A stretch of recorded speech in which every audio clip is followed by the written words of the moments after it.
Hello po mga kabayan, kamusta po kayo? Sana po nasa maayos po kayong kalagayan. Si Kamanong po, ang inyong lingkod ay nagbabalik po muli at tayo po ay magsama-sama magkomentuhan dito po sa Tambayang Makabayan. Mag-umpisa na po tayo, komentuhan po natin. Ito po si Tingog, Representative Asidre, mga kabayan, ay na kinu-question niya po yung pagbubuo po ng Blue Ribbon na subcommittee. Bakit daw po sa gitna ng impeachment ng Vice President ay magkakaroon daw po ng Blue Ribbon Committee o pag-iimbestiga sa mga pagnanakaw na ginawa nila di umano. Pakinggan po natin itong balita, mga kababayan. Dinrestyon ni Tingog Party List Representative Jude Asidre ang pagbuo sa Senate Blue Ribbon Subcommittee. Bukod sa posible raw matabunan ng impeachment ni VP Sara, binubuo pa ito ng mga dawit mismo sa eskandalo. Narito ang Agenda Weekend Report ni Ched Gatchalian. May pangamba ang ilang mababatas at grupo na baka magamit na magiging mga pagdinig ng Senate Blue Ribbon Subcommittee sa flood control scandal para matabunan ng impeachment trial ni VP Sara. Ayon yan kay Tingog Party List Representative Jude Asidre. Pareho ako ng katanungan ng marami, no, na bakit kaya pinipilit nila na gawin to sa panahong ito ngayon, di ba? Alam naman natin kung ano at saan nakatuon ang atensyon ng taong bayan. At ngayon kailangan nilang buksan ulit kung saan ayaw naman nilang pirmahan yung partial report na tinapos ni Senator Lacson. Tinutukoy ni Asidre ang Partial Flood Control Project na 7 pa lang ang pumipirma para matuloy sana ang investigasyon ng Senate Blue Ribbon Committee sa ilalim ng dating chairperson nito na si Senator Ping Lacson. Si Senate President Alan Peter Cayetano mismo nga naganunsyo kahapon na magkakaroon na ng subcommittee ang Senate Blue Ribbon at si Senator Rodante Marcoleta raw ang magiging chairperson. Tanong ni Asidre, kaninong naratibo kaya ang mangingibabaw sa magiging pagdinig ng naturang subcommittee? Para sa hapon sa impeachment, medyo nawawala kami, nakakalampag kami sa impeachment court. Huwag naman husahan ng ganun, di ba? Ginagawa ba to para to undermine the impeachment process? Dagdag pa ni Asidre, hindi raw magandang tignan para sa publiko na ang ilan sa mag-iimbestiga sa flood control scandal ay dawit din dito. Kaya ibang opisina raw ang dapat humawak sa mga kasong may kaugnayan sa flood control issue. Total, nandyan na rin naman ang proseso sa ombudsman, which is a proper forum. And I think everybody will agree that that is a proper forum. No? Nilinaw rin ni Asidre na tuloy-tuloy ang trabaho ng Kongreso Ay, nako. para solusyonan ang mga krisis na kinakaharap ng bansa. Kaya hindi raw dapat mamili sa Yeah, mga kababayan, gustong-gusto po ni Asidre ng mag-imbestiga po ombudsman. Ombudsman. Siyempre pagka ombudsman po ang mag-imbestiga, hindi po lalabas lahat. Baka pati siya at ang Tingog ligtas. Hindi po ba? Wala nga silang kaso kay Tamba eh. Hirap na hirap kasuhan eh. At syempre po, ito po kasi ang kinatatakutan ni Asidre. Kinatatakutan po ni Asidre. Ito po, isa po ito sa kinakatakutan nila. Ito po mag-asawa na Diskaya, mga kababayan. Dahil kilala po sila ng Diskaya. Pakinggan po natin ang Diskaya. Kinatatakutan nila ito. Kung tutuusin, hindi lang naman kaming mga kontraktor ang nakikinabang dito. Marami din sa inyo, mga politiko, ang nagpapataba ng bulsa sa pangungurakot. Ang totoo, may hati-hati yan mula sa pinakamataas hanggang sa mga nasa gilid lang ng sistema. Huwag nyo kaming gawing panakip butas kasi kung babalikan ang lahat ng transaksyon, makikita ninyong mas malaki pa ang napupunta sa inyo kaysa sa amin. Lahat tayo alam ang laro, pero pag nahuhuli, kami lang ang tinuturo at pinarurusahan. Kaya huwag ninyong ipakita sa publiko na malinis kayo dahil sa bawat proyekto may kapalit na porsyento para sa inyong mga opisina. Ang sistema mismo ang nagtutulak sa amin na sumunod. Kung hindi kami papayag, wala kaming makukuhang proyekto.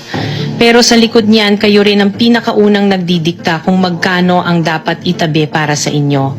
Kaya kung talagang seryoso kayong mag-imbestiga, wag lang kaming kontraktor ang sisihin. Tingnan ninyo rin ang mga pangalan na nakaupo ngayon sa mga komite, sa mga ahensya, at lalo na sa mismong mga nagpapalakad ng gobyerno. Dahil sa totoo lang, pare-pareho tayong nasa iisang lamesa, iba-iba lang ang laki ng parte na nakukuha.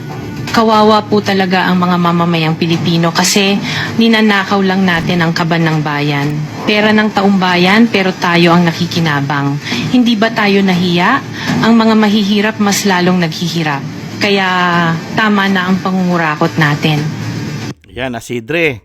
Tama na raw ang pagnanakaw ninyo. Tama na raw. Tapusin na ang pagnanakaw daw ninyo. Ayos sa mga diskaya. Dahil nasa isang mesa lang daw kayo. Iba-iba nga lang ang kita at komisyon. Hindi po ba? Kaya nga po, nagwo-worried.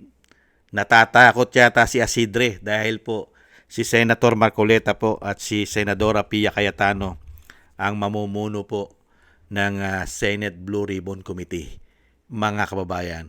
At syempre mga kababayan, may ligtas po ba ang amo niya? Sino po ba ang amo nito? Ni Asidre. Sino po ba? Kanino po ba ang party list ng Tingog? Ito po. At ito rin po ang kinatatakutan nilang magsalita sa Senate Blue Ribbon sa kanilang pag-iimbestiga. Itong tao na ito, ayaw na ayaw po nilang pagsalitain ito. Sino po? Ito po yon, mga kababayan. Ayaw nilang magsalita. May 31st Oh, sorry. is Hindi po 'yan. Hindi nga hindi po si dating Pangulong Duterte dahil takot po sila diyan eh. Pinatapon po nila 'yan eh. Ito po mga kababayan. Ito ang magbubunyag sa kanila. Itong isa na ito.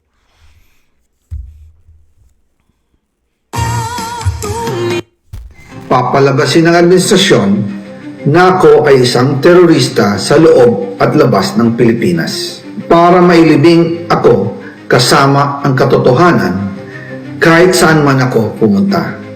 Ang totoo, mula 2022 hanggang 2025, ang kabuuang pera na dumaan sa akin para ibigay kay Pangulong Bongbong Marcos at kay dating Speaker Martin Romualdez ay umabot sa 56 billion pesos at hiwalay pa dyan ang 100 billion pesos insertion ng Pangulo sa 2025 budget. Pati na rin ang 97 billion pesos flood control insertion na inilagay sa NEP ng 2026 national budget. Magandang araw po sa inyong lahat at magbibigay na ako sa inyo ng pahayag tungkol sa kalagayan ni Saldico.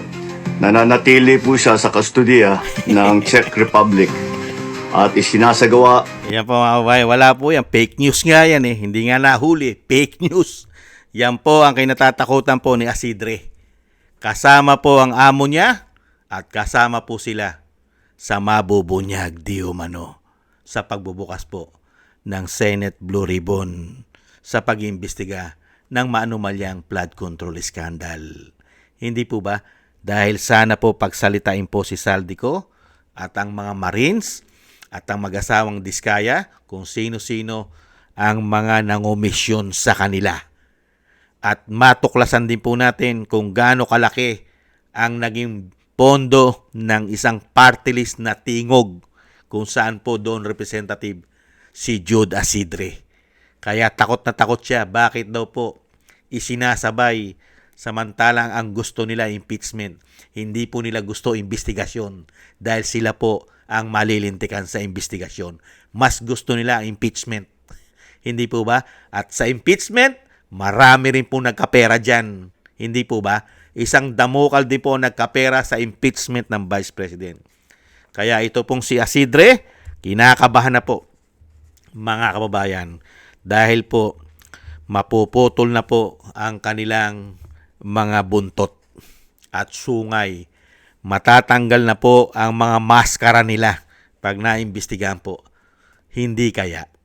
Maraming salamat po mga kababayan dahil sila po ay takot na. Thank you po sa gusto po natin tambahin mga kababayan sa YouTube at TikTok at sa ating mga subscribers. Thank you po. At sa mga nagko-comment, like, share, and subscribe at patuloy nagsusubscribe. Shoutout po sa inyo lahat. Maraming salamat po. At thank you rin po sa mga nagbibigay po ng tulong at biyaya. Shoutout po kay Eric Hershaw from Canada. Jem Aris from United Arab Emirates, Baby Roman at Ate Isa from Cagayan, Ani Jo, Gay at Shena, Mary Natividad, Breed Den from Netherlands, Tatay Nick from Toronto, Canada, Jesus Valdepena, Rolando Guerrero, Mila Yi, Felipe Shapno from Texas, USA, Rolando Timbol from Alberta, Canada, Ma'am LB at Shermani from North Miami, Florida, USA. Excuse me po. Melchorita Espinosa from Orlando, Florida, USA, Arthur Estraniero from USA, Randy Crispino from Pasig, Mika Legaspi, Tessie Mantilla from Kuwait, Frank Zamora from California, USA, at Romulo Di Vinagracia from Bacolod City. Shoutout po sa inyo lahat. Thank you po sa inyong mga biyaya at tulong.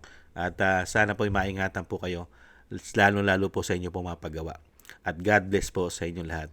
Thank you po mga kabayan. Tis-tis lang po muna tayo. Bye-bye.